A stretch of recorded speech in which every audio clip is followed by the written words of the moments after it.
Hello everyone, I'm Teacher Long from Dandelion School, and what we're going to talk about today is using a tester to drive this robot.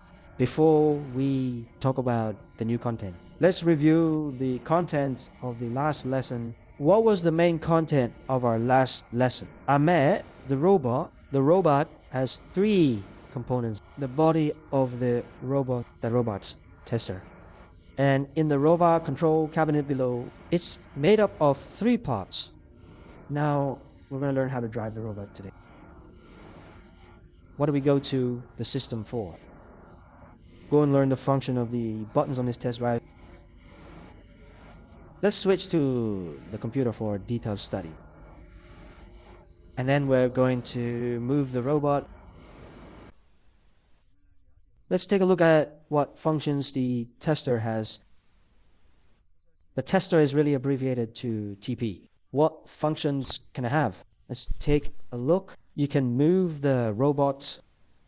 You can write programs. You can practice running production runs and check the status of robots.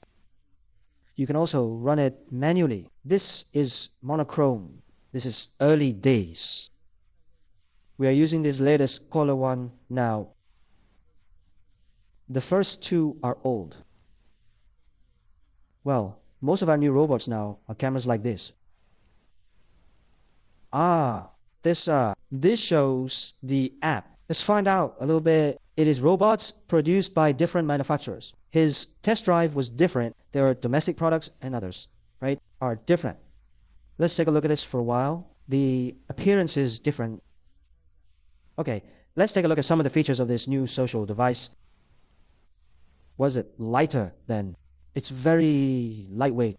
And this one is lighter to hold. I'm not tired of holding it in hand, and higher communication speeds. There is also a stronger graphical display. Yes, it displays the same picture as on our computer.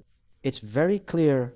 It's colored. And then look again. It integrates the USB interface. It's easy to connect. It is USB and the camera with USB interface, etc. Computers can be connected. That added some new buttons. What is easier to operate compared with before? What upgrades and optimizations have been done a lot? This is new.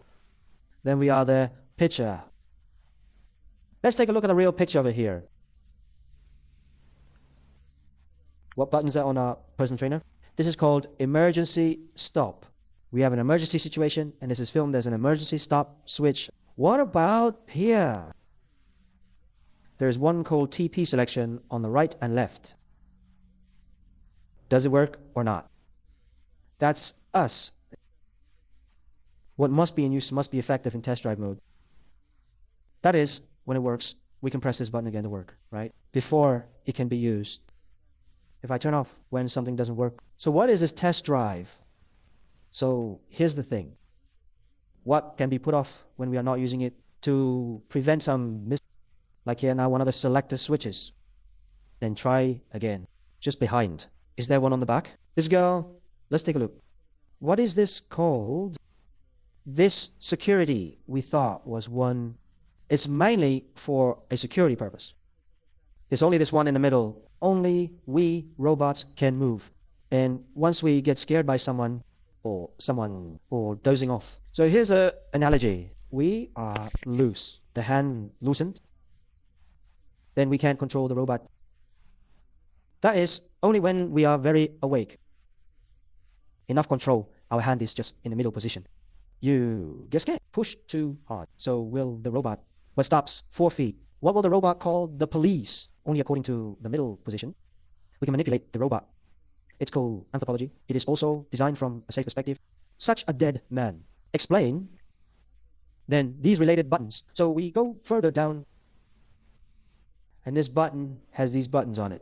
The first thing we see are the function keys. F1, F2, F3, F4, F5. Well, because the Farix card is not touch sensitive. Some of the buttons above can only be switched to the buttons below.